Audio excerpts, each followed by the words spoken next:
Halo semuanya, kembali lagi bersama saya Intan Putri Yakobet Mintini. Saya dari Stikom Uyelindo Kupang dengan program studi Sistem Informasi Strata 1. Pada kesempatan kali ini, saya akan menjelaskan beberapa materi bisnis online. Yang pertama itu dropship, yang kedua reseller, yang ketiga online shop, yang keempat marketplace, yang kelima e-commerce. Nanti dari beberapa ulasan tersebut, saya akan menjelaskan secara detail dari beberapa ulasan tersebut.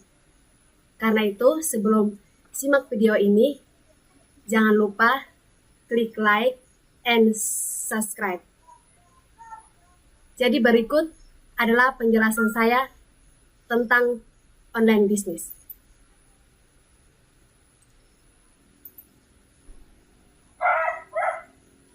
Baik, kita akan masuk pada ulasan yang pertama, yaitu tentang dropship. Jadi, dropship adalah suatu cara pemasaran produk di mana penjual atau pengecer tidak perlu membeli dan menyimpan barang yang dipasarkan. Dan ketika penjual menerima order, penjual akan meneruskan order dan detail pengiriman barangnya ke supplier atau produsen. Pendapat lain mengatakan, arti dropship adalah suatu metode pemasaran online di mana penjual tidak perlu melakukan kegiatan stok dan pengiriman barang ke pembeli karena kegiatan tersebut dilakukan oleh supplier atau produsen. Banyak yang menganggap model sistem dropship sama dengan reseller. Padahal keduanya berbeda. Kalau reseller harus membeli barang terlebih dahulu dari supplier dan menyimpan stok atau barang tersebut sebelum dipasarkan. Pada sistem dropship, pelaku bisnisnya atau dropshipper hanya bertugas sebagai tenaga pemasaran dan melayani pembeli dalam hal berkomunikasi. Dropshipper tidak perlu membeli barang, tidak perlu melakukan stok, tidak perlu melakukan packing dan pengiriman barang. Semua proses tersebut dilakukan oleh supplier. Berikut adalah skema gambar cara kerja dropship. Arti dropship dan cara kerjanya. Sejak teknologi internet semakin berkembang di Indonesia, bisnis online dropship juga mengalami pertumbuhan yang sangat pesat. Semua orang bisa berperan sebagai penjual atau pengecer dan bekerja sama dengan supplier. Produk yang banyak dicari melalui internet. Sebenarnya cara kerja bisnis di dropship ini cukup sederhana. Sama seperti gambar tadi yang saya baru tunjukkan. Cara kerja dropship artinya dropship dapat dengan cara kerjanya seperti penjelasan gambar tersebut. Penjual atau pengecer memasarkan suatu produk melalui internet, baik itu melalui website, marketplace, media sosial, dan media e-commerce lainnya. Pembeli yang tertarik dengan produk tersebut menghubungi penjual dan melakukan order barang ke penjual. Customer melakukan pembayaran kepada penjual. Metode pembayaran bisa melalui transfer bank, internet banking, SMS banking, PayPal, dan lain sebagainya. Penjual mengambil keuntungan dari selisih harga barang yang dijualnya. Lalu, penjual melakukan order barang ke supplier dan membayar barang atau barang tersebut dengan harga sesuai yang ditetapkan oleh supplier. Selain itu, penjual juga harus mengirimkan informasi customer untuk keperluan pengiriman barang. Supplier akan melakukan packing barang dan mempersiapkan sesuai dengan pesanan. Pada bagian packing, nama pengirimnya menggunakan nama penjual, bukan nama supplier. Barang dikirim ke customer oleh supplier dan menggunakan jasa pengiriman barang. Misalnya Gen E, Tiki, Pos Indonesia, JNT, dan lain-lainnya. Dari penjelasan di atas, kita melihat bahwa proses kerja penjual berhenti setelah pengiriman pesan, pembayaran, dan detail customer ke supplier.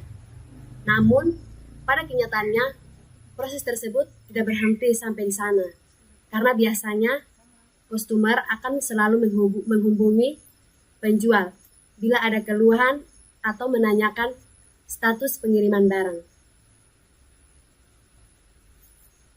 Kita akan melihat kelebihan dan kekurangan dari bisnis dropship ini. Bisnis dropship. Setiap model bisnis dan sistem pemasaran pasti ada kelebihan dan kekurangan masing-masing.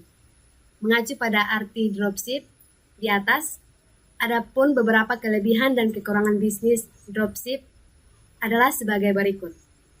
Yang pertama itu kelebihan bisnis dropship. Kelebihan dari bisnis dropship itu modalnya kecil untuk memulai bisnis dropship. Ternyata modalnya sangat kecil, bahkan nyaris tanpa modal.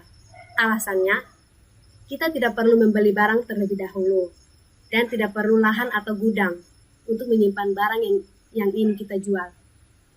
Cenderung mudah dijalankan. Usaha dropship cenderung mudah dikerjakan oleh siapa saja karena prosesnya sederhana dan singkat.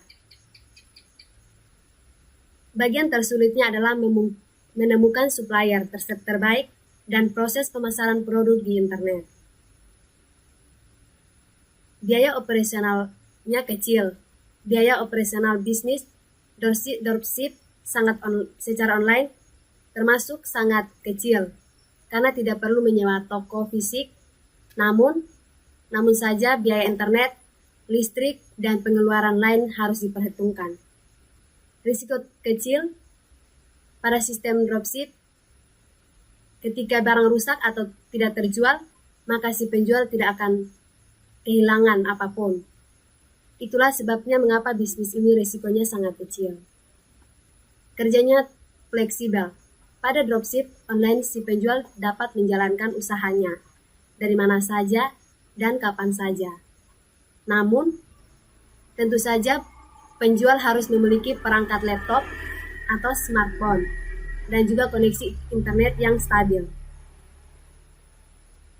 Berikutnya adalah kekurangan dari bisnis dropship.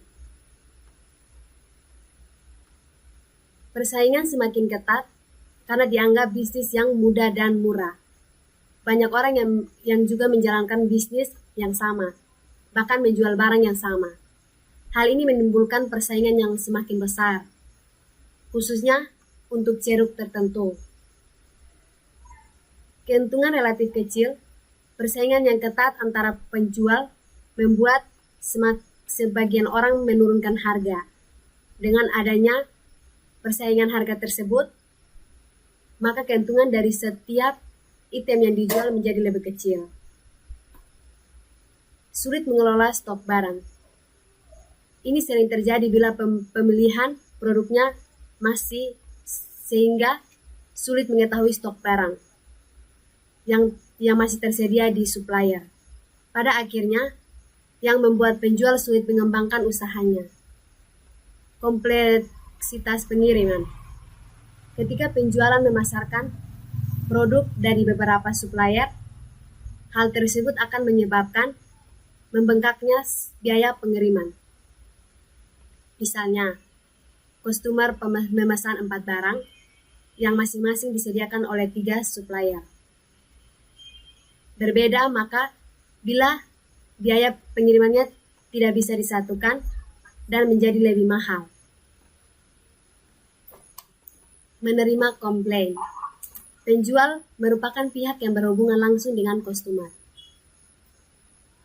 Tidak peduli bila kesalahan dilakukan oleh supplier, atau jika pengiriman barang yang akan menerima komplain adalah si penjual.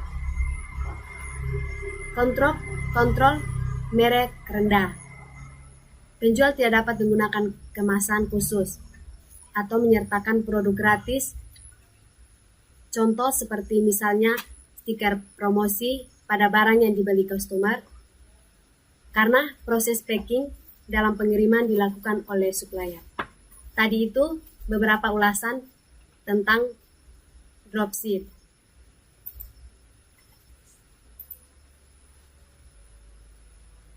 Ulasan yang kedua yaitu reseller. Reseller adalah sebuah kata yang terdapat di dalam bahasa Inggris. Kata re dapat diartikan sebagai kembali dan kata seller dapat berarti sebagai penjual. Jika diterjemahkan ke dalam bahasa Indonesia, reseller kurang lebih artinya ialah penjual kembali. Dan arti kata yang tersebut di atas sudah nampak jelas mengenai makna atau definisi dari reseller yang sebenarnya. Reseller ialah sebuah kelompok, perusahaan atau individu, perorangan yang membeli barang atau jasa dengan tujuan untuk menjualnya kembali.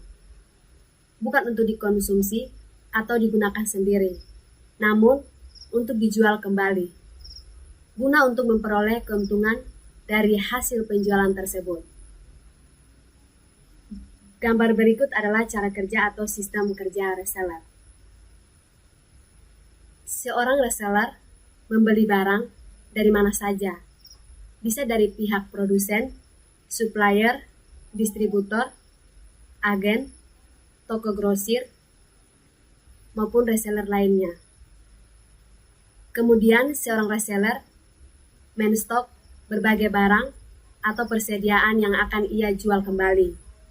Barang tersebut dipromosikan kembali, kemudian dijual kembali dengan harga yang lebih tinggi dari harga awal yang dibeli oleh reseller tadi. Dengan demikian, menjadi seorang reseller, sedikit banyak harus memiliki modal untuk membeli dan menyetok barang yang akan ia jual kembali. Di dewasa ini, karena maraknya online shop yang bertebaran di dunia maya, maka seorang reseller terlebih dahulu membeli barang, entah itu membeli langsung dari daerahnya sendiri atau dunia nyata, maupun membeli di berbagai toko online yang ada di internet. Kemudian, seorang reseller membuat sebuah toko online baru maupun mempromosikan barang tadi melalui berbagai situs, blog, dan sosial media, dan mulai menjual barang yang dibelinya tadi dengan harga yang lebih tinggi dan harga awal ia pertama membeli. Adapun syarat menjadi seorang reseller. Untuk menjadi seorang reseller, tentunya kalian harus memiliki modal yang besar, memiliki uang atau dana untuk digunakan untuk membeli dan menyetok persediaan barang yang akan kalian jual kembali. Selain membutuhkan uang, tentunya kalian harus ahli dalam memasarkan produk dan juga memiliki koneksi yang baik dengan berbagai supplier. Supplier tersebut tentunya nanti akan menjadi sumber utama dari barang yang akan kalian jual kembali. Apalagi jika kalian menjadi seorang reseller di dunia maya, maka kalian juga sedikit banyak harus mengetahui berbagai teknik untuk ngeblok, berdagang di toko online, promosi di sosial media, dan segala jenis penggunaan media online lainnya. Hal tersebut dilakukan guna melancarkan aktivitas jual beli atau perdagangan yang kalian lakukan di internet. Jadi pada intinya, untuk menjadi seorang reseller, yang kalian butuhkan ialah yang pertama itu niat, atau yang utama itu niat. Modal uang, pengetahuan seputar dunia, jual beli, dan lain-lain. Koneksi, hubungan sosial, misalnya koneksi dengan supplier, relasi, teman, dan lain-lain. Begitu juga dengan koneksi internet. Yang ketiga itu teknik pemasaran. Yang keempat adalah doa. Berikut adalah contoh kegiatan reseller. Contoh kegiatan reseller sangatlah mudah. Misalnya, kalian membeli barang di sekitar daerah tempat kalian tinggal, maupun membeli barang atau produk secara online. Sebut saja seperti kosmetik, mainan, aksesoris, tas, makanan, dan minuman instan, berbagai jenis pakaian seperti baju anak-anak, jersey, sepatu, topi, dan lain sebagainya. Asalkan barang atau produk tersebut tahan lama dan tidak mudah rusak. Kemudian, kalian menjual ulang barang tersebut dengan harga yang sedikit lebih tinggi, baik itu menjual langsung di dunia nyata maupun menjualnya secara online. Maka itulah yang disebut sebagai reseller. Di sini pun ada beberapa keuntungan dan kerugian menjadi reseller. Keuntungan itu seperti keuntungan dari perdagangan lainnya, dari selisih harga jual beli dan harga beli yang kalian lakukan dalam perdagangan. Maka kalian akan mendapatkan keuntungan dari setiap penjualan barang atau produk yang kalian jual kembali. Kerugian menjadi reseller itu sama saja seperti aktivitas perdagangan lainnya. Bisa karena tidak lakunya barang, bisa juga karena menurunnya kualitas barang, rusaknya barang atau produk, dan berbagai faktor lainnya. Tentu hal tersebut dapat mengakibatkan kerugian secara mental, fisik, maupun materi bagi seorang penjual atau reseller. Untuk menjadi seorang reseller, tidak mungkin jika kalian tidak menggunakan modal atau tanpa modal. Seperset pun bin gratis. Semua reseller sedikit banyak pasti membutuhkan uang untuk membeli dan menyetok barang yang akan dijual kembali. Dan tentunya seperti aspek perdagangannya. Yang lainnya, setiap kegiatan atau aktivitas jual beli pasti mengakibatkan adanya keuntungan maupun kerugian. Hal ini tentunya berlaku juga di dalam kegiatan reseller ini. Maka dari itu, sebelum memutuskan untuk terjun ke dunia reseller, banyak-banyaklah untuk mencari wawasan dan ilmu pengetahuan seputar perdagangan. Apalagi bila kalian mau aktif dan menjadi reseller online shop dan lain sebagainya, maka ilmu seputar internet dan dunia maya juga harus sedikit banyak kalian kuasai, agar kedepannya kalian tidak merugi karena tertipu atau dibohongi oleh berbagai scammer yang bertebaran di internet.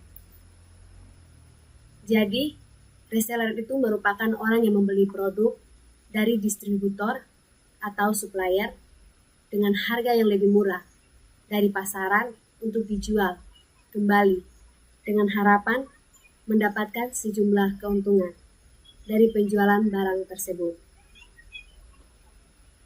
Customer, orang yang membeli produk dari distributor atau supplier dengan harga yang lebih murah dari pasaran untuk dijual kembali dengan harapan mendapatkan sejumlah keuntungan dari penjualan barangnya tersebut. Jadi keuntungan menjadi reseller itu dapat menjual barang secara lebih leluasa. Hal ini karena reseller memiliki stok barang sendiri, sehingga tidak bergantung sepenuhnya kepada supplier. Dengan begitu, reseller juga dapat menjawab pertanyaan konsumen dengan lebih cepat mengenai stok barang yang tersedia. Jadi demikian penjelasan sedikit ulasan tentang reseller.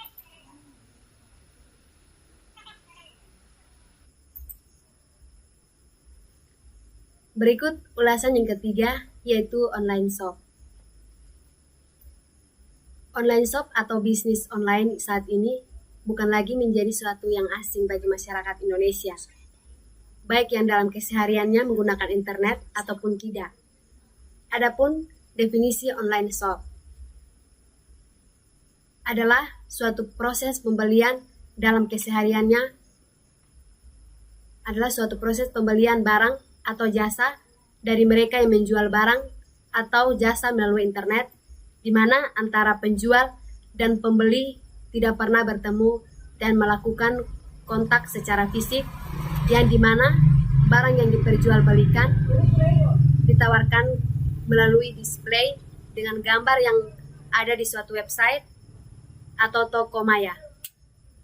Setelahnya pembeli dapat membeli barang yang diinginkan untuk kemudian melakukan pembayaran kepada penjual melalui rekening bank yang bersangkutan.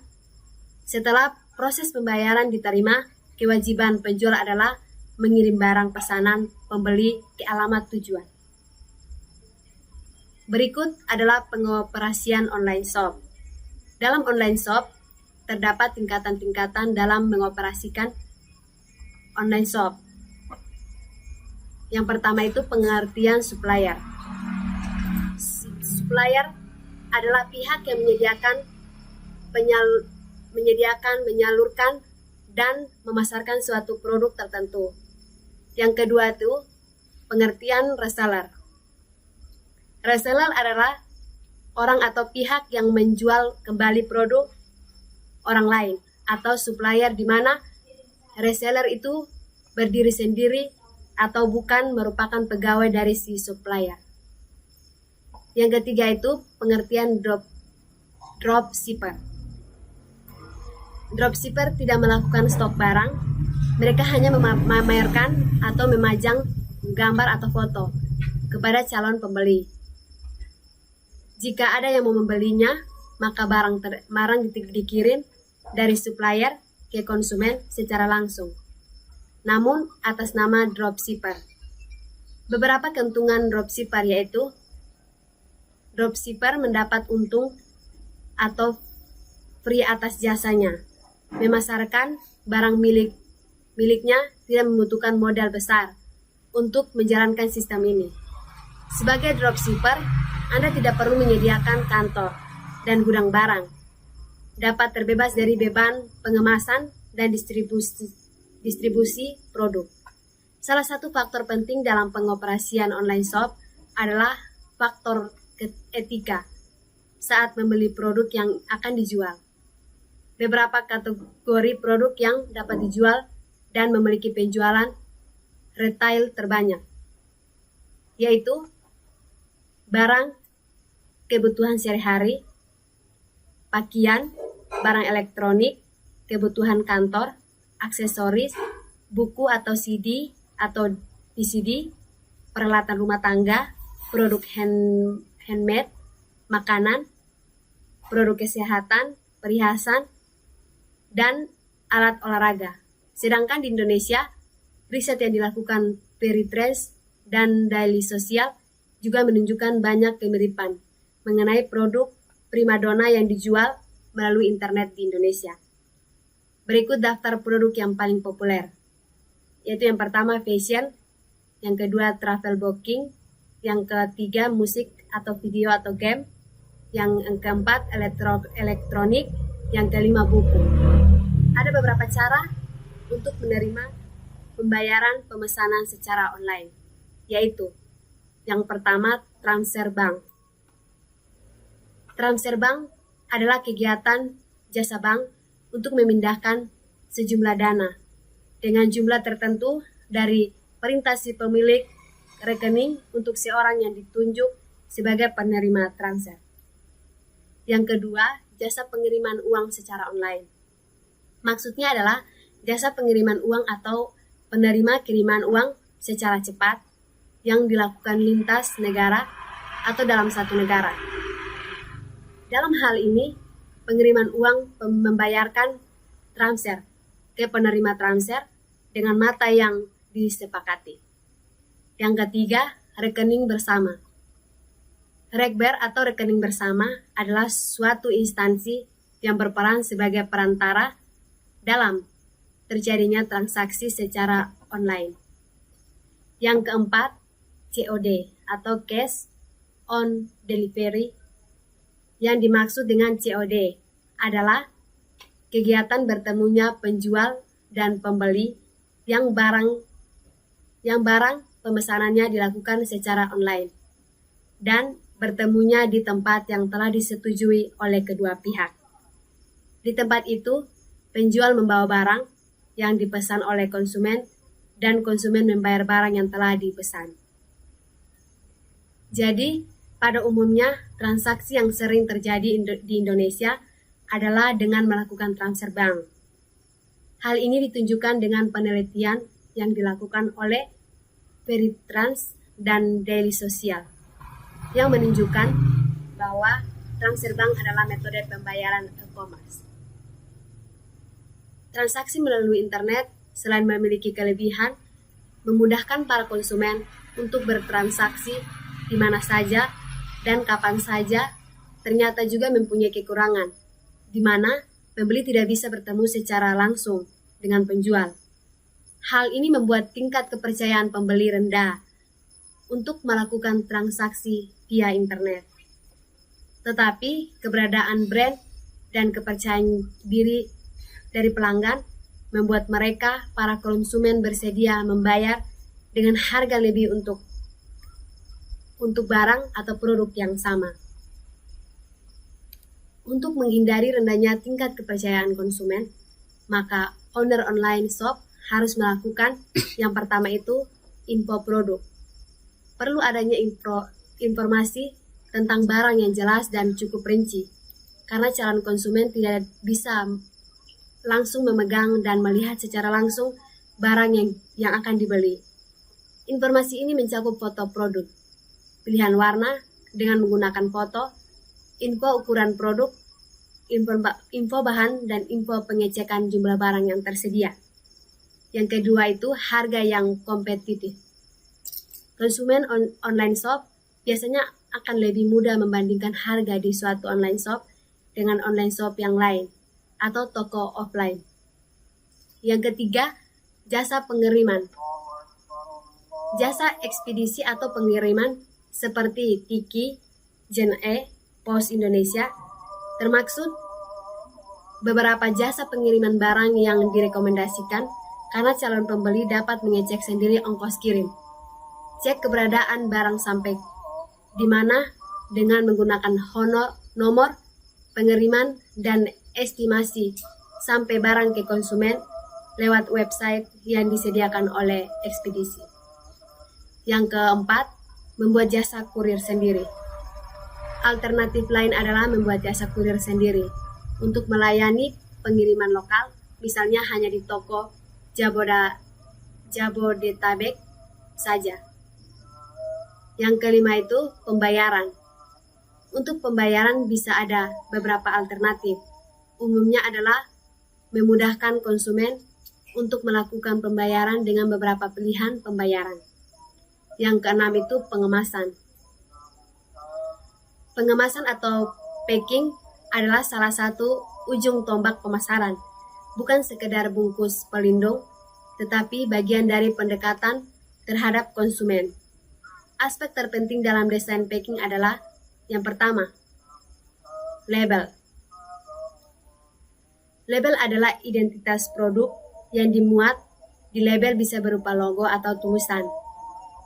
Yang kedua itu tag. Tag dipakai untuk aksesoris, merek suatu produk yang membuat harga, kode, identitas produk, dan kontak person produsen. Yang ketiga itu kemasan. Kemasan ini adalah pemanis dari produk. Dapat dibuat dari plastik, kardus, atau kain. Lebih baik lagi jika dalam kemasan ini terdapat identitas produk. Kemasan bukan hanya sekedar bonus pembungkus untuk produk yang dibeli konsumen, tetapi sebagai pengingat di benak konsumen sehingga memungkinkan konsumen akan membeli lagi barang produksi kita. Yang ketujuh itu customer service. Customer service harus siap dihubungi kapan saja oleh konsumen, karena belanja online tergolong hal yang baru di Indonesia. Jadi, jika barang yang dipesan belum diterima dari estimasi hari yang dijanjikan oleh ekspedisi, maka customer service lah yang akan dihubungi pertama kali oleh konsumen. Yang kedelapan itu, ada keterangan update dari pemesanan sampai pengirim. Yang kesembilan,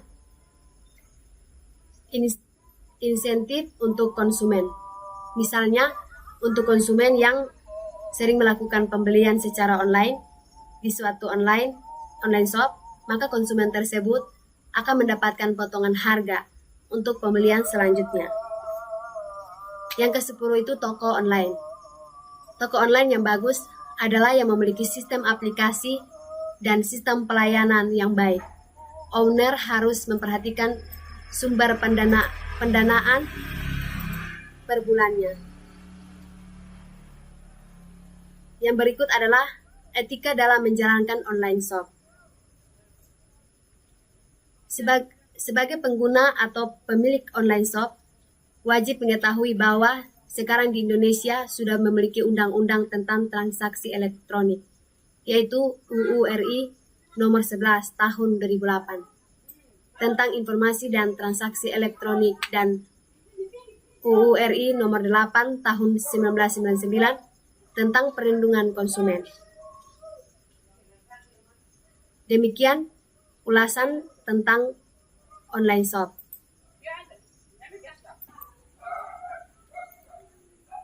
Yang berikutnya adalah ulasan tentang marketplace.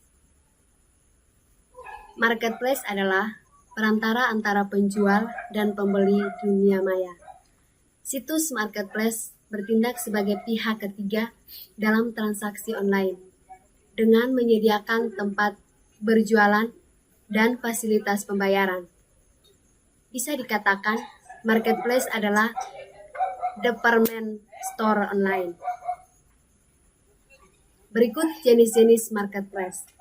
Pada umumnya terdapat 2 jenis kerjasama di situs marketplace Indonesia, yaitu marketplace murni dan konsiasi. Yang pertama, marketplace murni. Kerjasama marketplace murni adalah ketika situs marketplace hanya menyediakan lapak untuk berjualan dan fasilitas pembayaran. Penjualan yang melakukan kerjasama marketplace diberikan keleluasan lebih banyak dibandingkan kerjasama konsiasi. Penjual berkewajiban untuk menyediakan deskripsi dan foto produk secara mandiri. Selain itu, penjual juga dapat menerima penawaran harga dari pembeli. Jadi, sebelum melakukan pembayaran, pembeli dapat melakukan penawaran harga kepada penjual.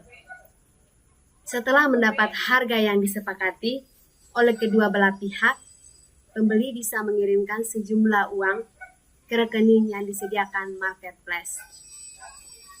Contoh marketplace Indonesia yang populer di bagian jenis kerjasama pertama adalah Tokopedia, Bukalapak, Elevenia, Belanja, dan Blibli. Beberapa contoh marketplace dari luar negeri yang populer di Indonesia adalah Shopee, itu dari Singapura. Lazada juga dari Singapura. JD.id itu dari Tiongkok. Amazon itu dari Amerika Serikat. Dan Rakuten itu dari Jepang. Yang kedua, marketplace konsiasi.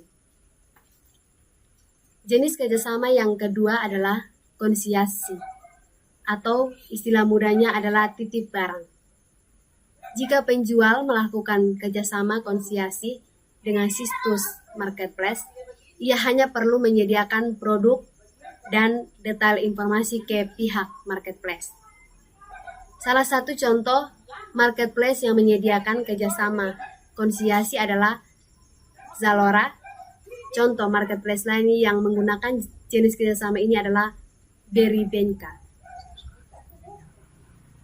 Pihak situs marketplace akan mengurus penjualan dari foto produk, gudang, pengiriman barang, hingga fasilitas pembayaran. Berbeda dari jenis kerjasama sebelumnya.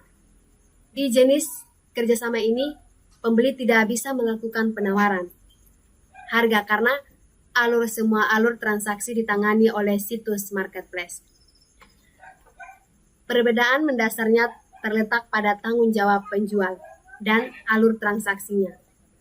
Alur transaksi di marketplace terjadi langsung antara penjual dan pembeli, sedangkan kerjasama konsiliasi semua alur transaksi langsung ditangani situs marketplace. Yang kelima itu contoh marketplace terbesar di Indonesia. Persaingan marketplace di Indonesia semakin ketat. Pemain-pemain baru dan lama perlu bersaing untuk merebut konsumen Indonesia. Jadi ada 5 besar marketplace di bawah ini. Semuanya termaksud dalam jenis marketplace murni karena jangkauan pasarnya lebih banyak dan beragam. Yang pertama itu Tokopedia. Tokopedia adalah marketplace yang didirikan oleh William Tanuwijaya pada Februari 2009.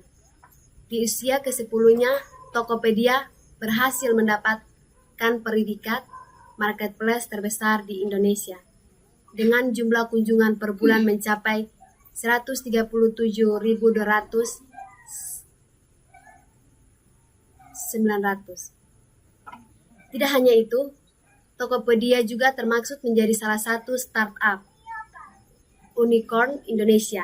Artinya, valuasi marketplace ini sudah mencapai lebih dari 1 miliar dolar Amerika. Yang kedua itu Bukalapak. Di posisi ini, kedua ada Bukalapak, yang juga menyandang gelar startup unicorn seperti Tokopedia. Bukalapak adalah marketplace yang didirikan oleh Ahmad Zaki pada tahun 2020 di Bandung, Jawa Barat. Marketplace ini berhasil mengumpulkan 115.256.600 pengunjung per bulan pada awal 2019. Yang ketiga itu Shopee. Shopee adalah marketplace asal Singapura yang sejak 2015 mulai mengekspansi pasar Asia Tenggara, termasuk Indonesia. Setelah 4 tahun sejak ekspansi, Shopee berhasil menjadi marketplace terbesar ketiga di Indonesia.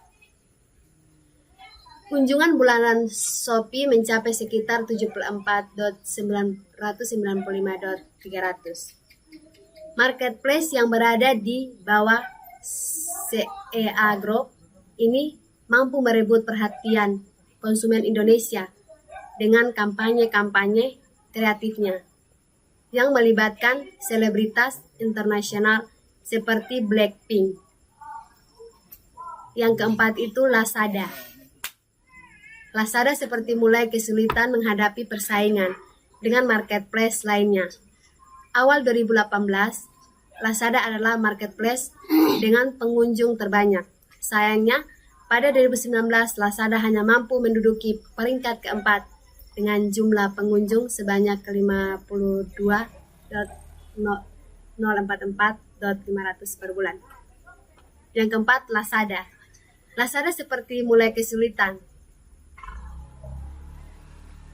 menghadapi persaingan dengan marketplace lainnya. Awal 2018, Lazada adalah marketplace dengan pengunjung terbanyak. Sayangnya pada 2019, Lazada hanya mampu menduduki peringkat keempat. Yang kelima, Blibli. Blibli adalah marketplace hasil buatan PT Global Digital Niaga, anak perusahaan dari di Jarum. Marketplace ini berhasil menduduki peringkat kelima dengan jumlah pengunjung sebesar 32.597.200 per bulan. Jadi, apa beda marketplace dengan online shop? Marketplace adalah selain marketplace, mungkin Anda juga sering mendengar istilah online shop atau toko online. Apakah marketplace dan online shop adalah dua hal yang sama? Jawabannya adalah bukan. Marketplace dan online shop adalah dua platform yang berbeda. Perbedaan utama terletak pada perantara. Marketplace adalah perantara yang menghubungkan para penjual dengan pembeli. Di sisi lain, online shop atau toko online tidak memerlukan perantara. Penjual langsung menjual produknya di platform mandiri kepada pembeli, jika tidak ada perantara sama sekali. Berjualan melalui online shop atau toko online menuntut Anda untuk lebih mandiri. Anda perlu membuat website, mengelola pemasaran melalui media sosial, dan langsung berurusan dengan konsumen. Walaupun begitu, dengan mengelola website toko online sendiri memiliki keuntungan lebih banyak dibanding hanya berjualan melalui marketplace. Terlebih lagi jika Anda sudah mempunyai merek sendiri. Beberapa contoh merek yang sukses membangun online shop-nya sendiri adalah Bro.do, Erigo Store, Bukupedia, Gebisania, dan Rabani. Jadi, apa saja keuntungan mengelola website toko online sendiri? Yang pertama, toko online Anda akan lebih terpercaya oleh konsumen berdasarkan riset Verisign-nya. 84% konsumen lain lebih percaya kepada toko online yang memiliki website resmi dibanding toko online yang hanya mempunyai laman media sosial. Yang kedua itu toko online akan lebih mudah untuk muncul di hasil pencarian Google. Muncul di hasil pencarian Google ini penting karena 81% konsumen melakukan riset melalui mesin pencari terlebih dahulu sebelum membeli produk secara online. Yang ketiga, mengurangi ketergantungan pada pihak lain. Dalam hal ini, marketplace. Anda bisa mempelajari bagaimana mengelola website online sendiri, bukan sekedar mengelola lapak di pihak lain. Yang keempat, pada akhirnya Anda akan membutuhkan website toko online sendiri jika Anda sedang mengembangkan merek sendiri. Website adalah kebutuhan utama dalam branding produk di dunia maya.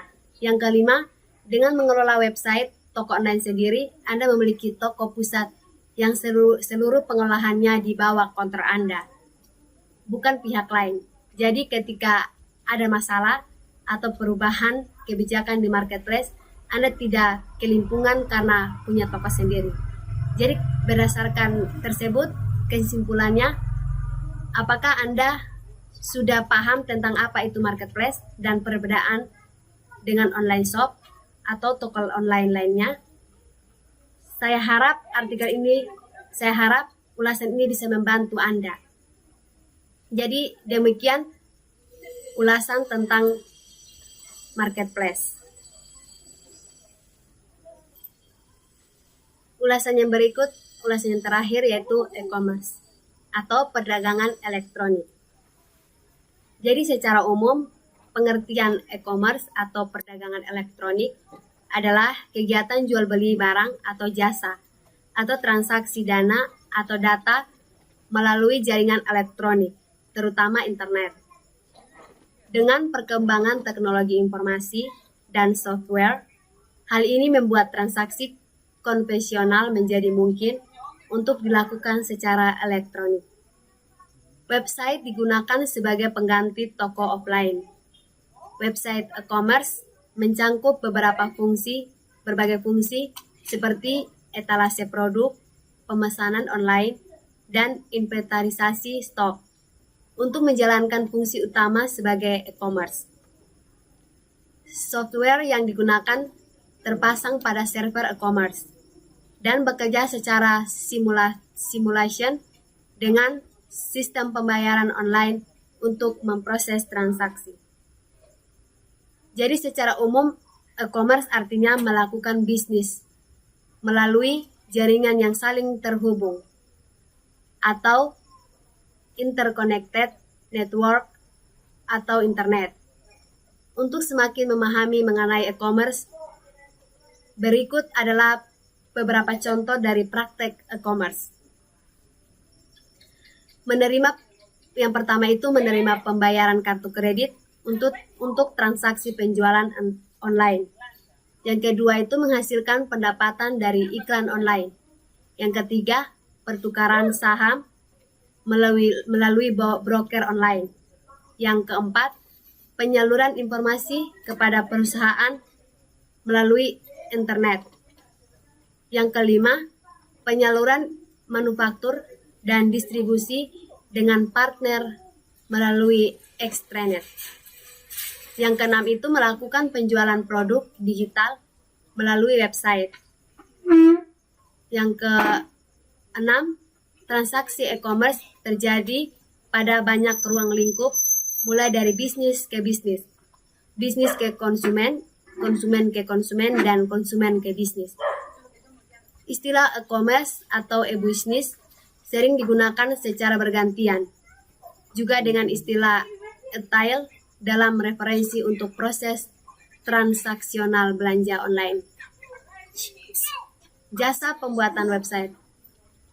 Sejarah e-commerce. Awal mulanya perjalanan e-commerce dimulai dari tahun 1960-an, ketika bisnis mulai menggunakan elektronik data, interchange atau EDI, untuk berbagi dokumen bisnis dengan perusahaan lain. Pada tahun 1979, American National Standard Institute mengembangkan ASC X12 sebagai standar universal bagi pebisnis untuk berbagi dokumen melalui jaringan elektronik. Setelah jumlah individu yang saling berbagi dokumen elektronik tumbuh pada tahun 1980-an, pada tahun 1990-an munculnya eBay atau www.ebay.com dan Amazon atau www.amazon.com.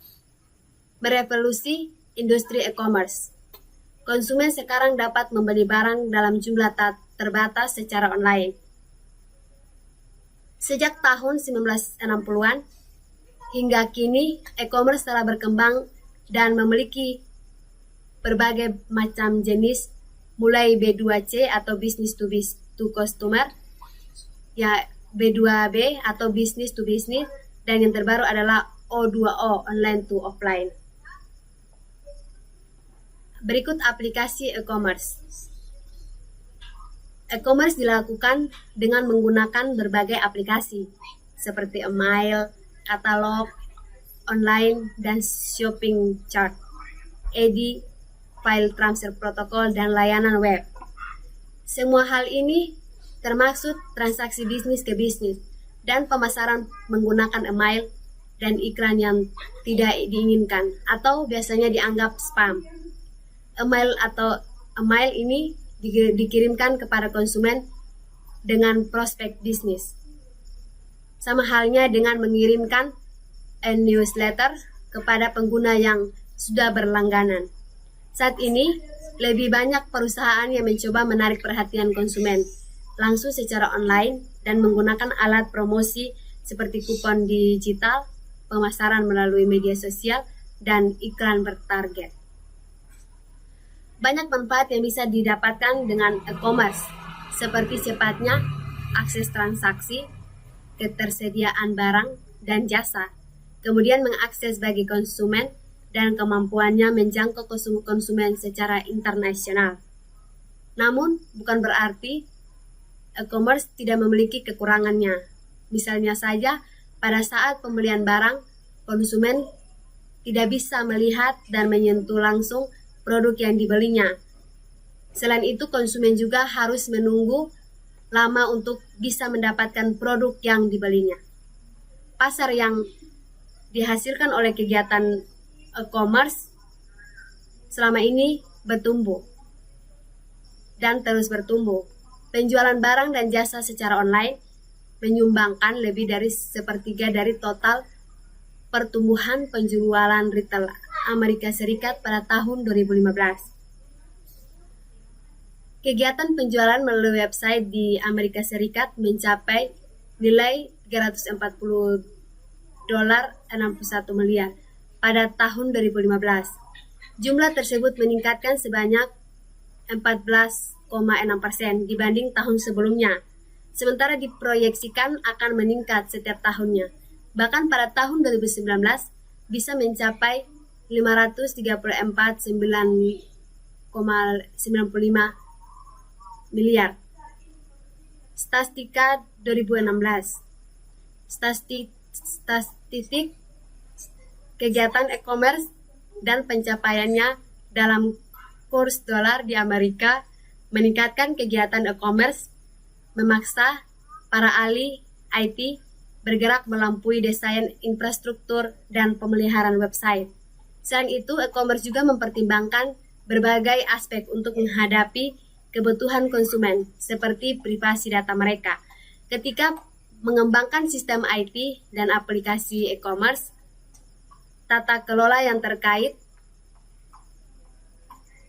sesuai dengan peraturan hak yang harus dilakukan. Peraturan pemerintah yang mengatur e-commerce di Amerika Serikat, Federal Trade Commission, mempertimbangkan berbagai aspek untuk menghadapi kebutuhan konsumen seperti privasi data mereka ketika mengembangkan sistem IT dan aplikasi e-commerce. Tata kelola data yang terkait dengan peraturan harus dilakukan. PTC monitor kegiatan seperti iklan online, konten pemasaran dan privasi pelanggan, sedangkan Dewan TCI mengembangkan standar dan peraturan atau aturan termaksud kepatuhan PCI DSS yang menguraikan prosedur untuk penanganan dan penyimpanan data keuangan konsumen. Untuk menjamin keamanan, privasi, dan efektivitas e-commerce, banyak hal yang dilakukan. Pebisnis harus mengautentikasi transaksi bisnis, mengontrol akses sumber daya, mengenkripsi komunikasi, dan menerapkan teknologi keamanan seperti SSL atau Secure Socket Layer. Mobile e-commerce. Ilustrasi e-commerce. Sementara itu, Menteri Komunikasi dan Informatika RI Rudiantara mengatakan rancangan peraturan pemerintah atau RPP e-commerce Indonesia terdiri dari 3 segmen. Ketiga antara lain startup atau perusahaan rintisan yang bergerak di bidang teknologi, UKM atau usaha kecil menengah, hingga established. Poin yang pertama yang akan disorot oleh Kemeninfo adalah mengenai pendanaan pada e-commerce. Dari pemerintah akan dibuat peraturan mengenai penentuan pemberian dana hingga pemantauan daftar negatif investasi dari pemerintah. Kemudian para pelaku e-commerce juga harus mengikuti peraturan mengenai pajak pertambahan nilai atau PPN khusus dalam e-commerce. Lalu pemerintah Indonesia juga akan mengatur mengenai proteksi data pribadi konsumen. Jadi demikian adalah ulasan tentang e-commerce.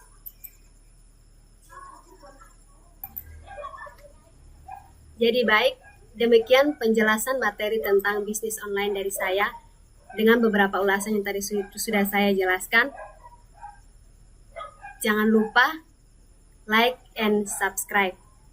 Sekian dan terima kasih.